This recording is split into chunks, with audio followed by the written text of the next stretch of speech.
Welcome to the Union Weekly Insider. I'm Andrew Lindy.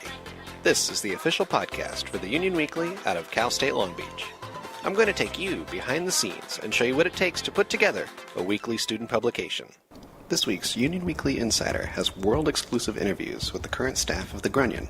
But first, let's see what the Grunion is all about. I speak on behalf of the editors and writers of the Grunion. However, I do not know who they are personally. Grim, Fandango, as he likes to call himself, emails me ideas, and I respond to him in kind. But the Grunion is a very secretive and elusive entity that not many people know much about it. I don't even know much about it. That's entertainment editor Peter R. Clark. He's the go-to guy for information on the Grunion.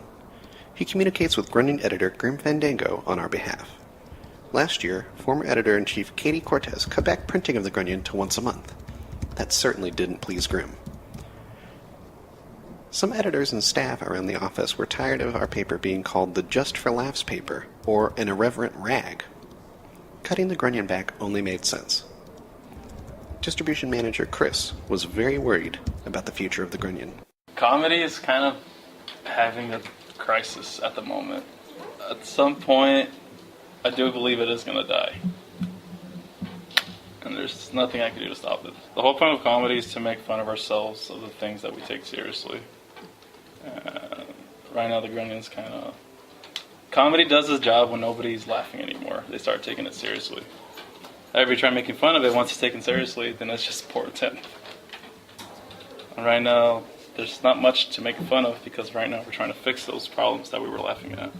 But editor-in-chief Alex Ramos wanted to keep the page. Big papers still have their funny pages. They still have crosswords and all that. So I think we can still keep the Grunion. I think the Grunion is our SNL, but in print.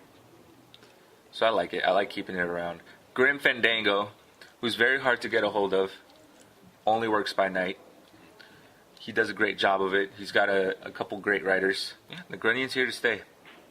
That doesn't mean that the rest of the paper has to be satirical. Managing editor Bailey Mount has her reservations about the current Grunion. It wasn't good, and this is a step up, but it still retains some of those unnecessary crude, lewd, and rude elements. Tone it down on the vulgarity. You don't need to be crass and lewd, and if you keep doing it, I'm going to keep cutting you, even if you get angry or pouty about it, because you know what you should and should not probably say, and you know the direction we're trying to move the paper in. It'd be a lot easier if you could cooperate. But she's enjoyed the Grunion in the past. I liked some of the pictures they would put at the bottom. Like there was one, it was Will Smith, and his face was an asshole. I don't know why, but I think about that picture sometimes, and I think I have nightmares about that picture. I don't know why it was there. Have you seen the one where it was, who's going to be the next Grunion editor? Mm-mm. And it was a picture of Chris, and it said The Wind? Oh, no. But for me, the Grunion always kind of seemed like a way for them to unwind and be stupid and silly. I'm not sure what it was like way back when it was first conceived. But when people talk to me about the Union because of the Grunion, they consider us to be a satire paper, like Miss Barbara Kingsley Wilson in my multimedia class saying that to me on the first day. Made me sad because I know that's not true. First thing I thought of was the Grunion, and I was kind of filled with rage. I just want it to be... I don't know. Not this, but something. I don't want to get rid of it. I want to make it better.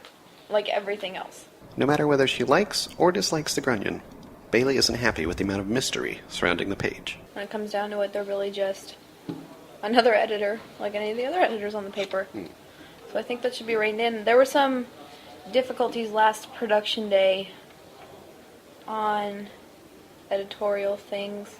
The last article at the bottom of the Grunion originally said a lot of things like that were really over the top, and I made sure he looked at it first so I wasn't crazy. You remember what it looked like before? It got pretty It was very excessive and not necessary to the point where it wasn't relevant to the article and it was more for shock value. And it reminded me of like when Family Guy has a running joke that goes on for just a little too long and you start getting uncomfortable. Thinking about it, there's actually a lot we don't know when it comes to the Grunion and its editors and its contributors, and that unsettles me. Because it's, really, if you think about it, it's just another page. We should know what's going on. I feel like we should know more about what's going on. It annoys me that we don't. It looks like we'll have to finally meet Grim Fandango.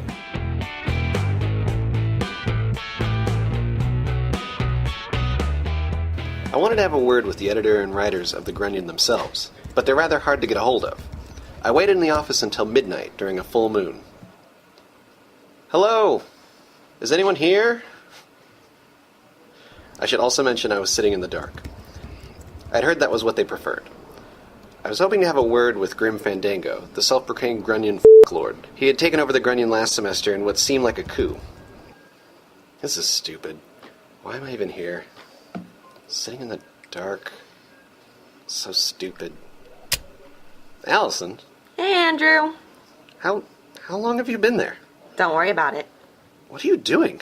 Nothing. Summoning spirits. No big deal. Why? Don't worry about it. Oh, well, I was just...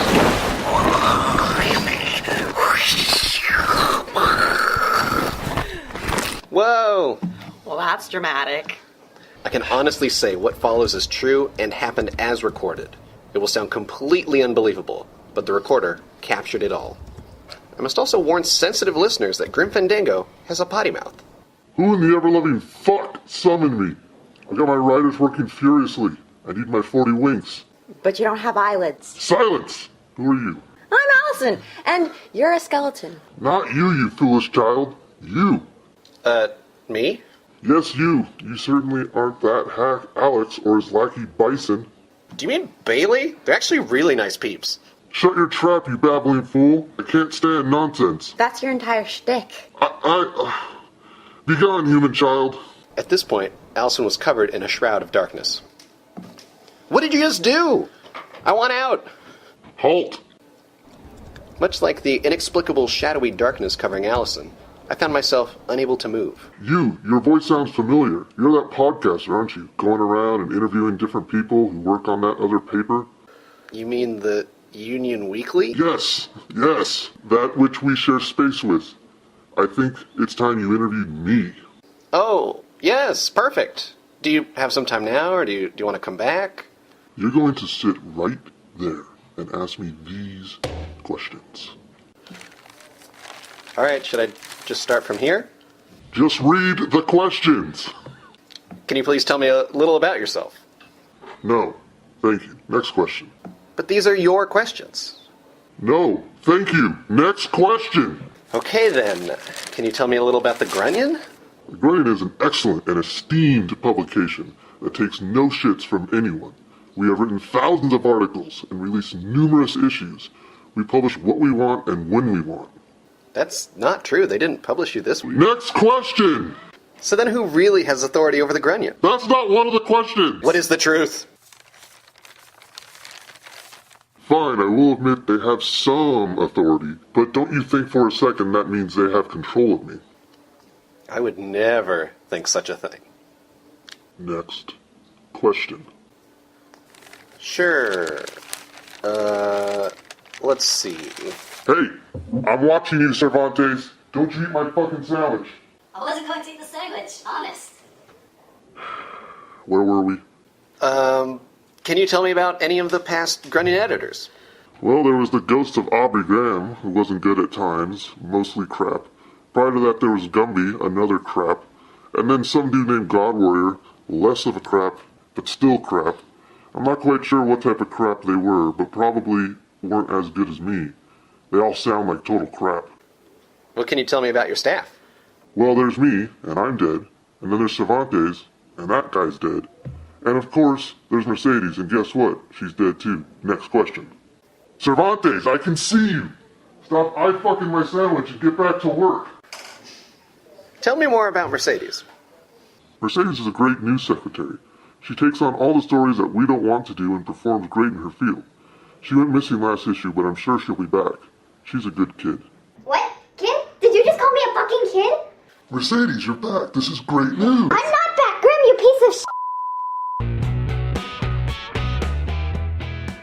I apologize for the interruption, technical difficulties. I'm sitting here with Cervantes Lamon, one of the staff writers for the Grunion. What can you tell me about your articles? No entiendo.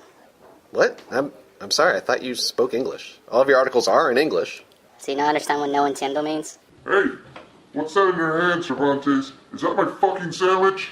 What sandwich? Oh no, this isn't a sandwich. This is a not sandwich.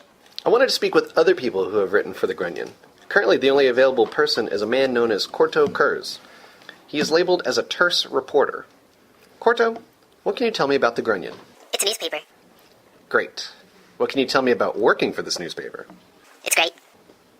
Awesome. Are you working on some articles for an upcoming issue? Yeah, a few. You don't say much, do you? No. Cervantes, get that sandwich out of your mouth. Where did you go? It appears that Mercedes has calmed down a bit. Mercedes, may I ask you a few questions about the Grunion? What can you tell me about the Grunion? What can I tell you about the Grunion? Well, for one, it's run by a complete idiot. The only reason I work here is because Manny is Grim Fandango's real name. made me sign a contract. I was promised to be published every issue so long as I wrote for the Grunion for the rest of my life. It sounded like a good idea at the time. You were missing from last week's issue. What's that all about? I can't say much now, but there are going to be big changes come next issue. I had to take some time off to prepare for them. You just wait and see. How long have you been working for the Grunion? I've been working here for a few months, mostly on politics. If that idiot Grim would appreciate my work and give me some substance, that would be great. You'll get what I'll give you. What do you have planned coming to the next issue of the Grunion? Unfortunately, that asshole Manny assigns me articles. I have no control over the articles I can and cannot do. Yeah, that's right. Yeah, I'm good at it, Israel, because you can't do your job. Every time I say, oh, okay, this is what you could do to improve your page, you go, no, I can do it. Hey, where's my sandwich? As the first bits of sunlight began poking through the windows of the office, the Grunion editor simply disappeared. Allison was released from her shadow prison, and that was all that I would ever want to record with those maniacs. I guess that's it for this episode. Oh, and happy Halloween! Thanks for listening to the Union Weekly Insider. Special thanks to our podcast assistant, Allison Meyer, for additional editing and recording. You can find us at lbunion.com, in iTunes, or on your favorite podcast app. Follow us on Twitter, Instagram, and Snapchat at Union Weekly. If you're on the CSULB campus, pick up an issue of the Union Weekly, or find us on issue.com. That's ISSUU.com. Oh, you can also find us on medium.com too.